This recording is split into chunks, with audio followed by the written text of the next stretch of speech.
ำกระชายเหลืองบำรุงกระดูกสมองลดอาการท้องอืดควบคุมไม่ให้ต่อมลูกหมากโตแก้ปัญหาผมงอกกระชายเหลืองมีประโยชน์มากกว่ากระชายดำทั้งที่ราคาถูกกว่าแต่คนส่วนใหญ่เข้าใจว่ากระชายดำมีประโยชน์มากกว่าก่อนอื่นเรามาดูประโยชน์กันก่อนนะคะสรรพคุณบำรุงกระดูกสมองลดอาการท้องอืดควบคุมไม่ให้ต่อมลูกหมากโตแก้ปัญหาผมงอกจะกลับดำลดอาการท้องอืดท้องเฟ้อแน่นจุกเสียด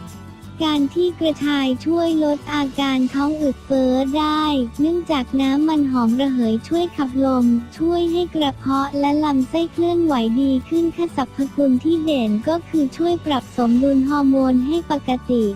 จึงเหมาะกับคนวัยทองอย่างยิ่งที่มีความผิดปกติเรื่องฮอร์โมนค่ะถ้าลองดื่มครั้งแรกจะรู้สึกรสชาติแปลกร้อนวูบเหงื่อออกที่ตัวดื่มครั้ง2 ครั้งร่างกายก็ปรับได้จะชิมไปเองค่ะลองตามมาดูนะคะ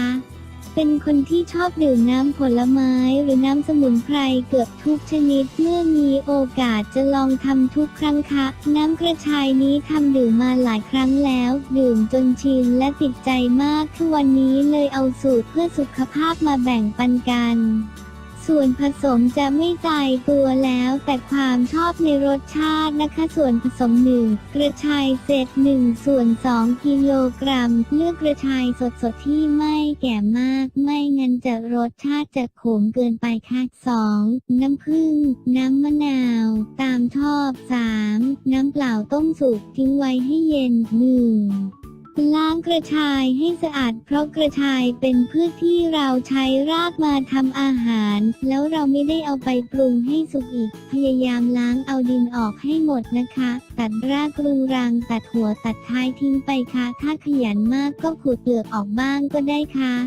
ในภาพยังไม่ได้ล้างค่ะ2หั่นเป็นท่อน3เตรียมผ้าขาวบางรองด้วยกระชอนไว้ให้พร้อมค่ะ4นำไปใส่เครื่องปั่นโดยผสมน้ำเปล่าต้มสุกพอประมาณ5พอปั่นละเอียดแล้วถ้าน้ำน้อยก็ผสมน้ำเปล่าลงไปตอนนี้อีกได้ค่ะ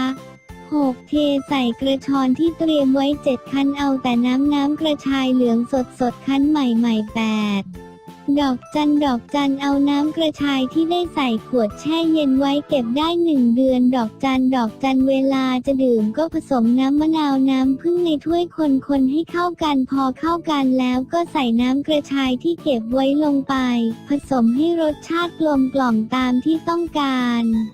ถ้ากลัวกลิ่นกระชายแรงไปให้ใส่ใบโหระพาหรือใบบัวบกอย่างใดอย่างหนึ่งหรือจะใส่ทุกอย่างก็ได้ลงปั่นใบบัวบกจะช่วยบำรุงสมองได้ด้วยค่ะถ้าจะปรุงรสเพิ่มเติมเพื่อความอร่อยและดื่มง่ายสำหรับคนที่ไม่ชอบกลิ่นกระชายเวลาดื่มให้ใช้น้ำกระชายผสมกับน้ำอะไรก็ได้ที่ออกรสหวานส่วนผสมไม่มีสูตรตายตัวแค่ให้ถือความอร่อยถูกปากถูกใจเป็นสำคัญค่ะดื่มแก้วแรกจะรู้สึกแปลกร้อนวูบวาบเหงื่อออก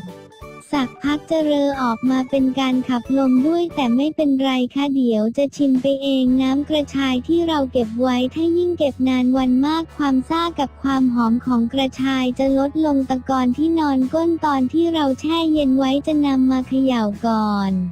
หรือทิ้งไปก็ได้ค่ะดอกจันแนะนำให้ทำพอดีครั้งละประมาณ1 สัปดาห์พอค่ะดอกจันน้ำกระชายรสชาติหวานอมเปรี้ยวซ่าหอมกลิ่นกระชายดื่มแล้วชื่นใจดื่มวันละแก้วขนาดแก้วกาแฟก็พอมีประโยชน์มากมายค่ะ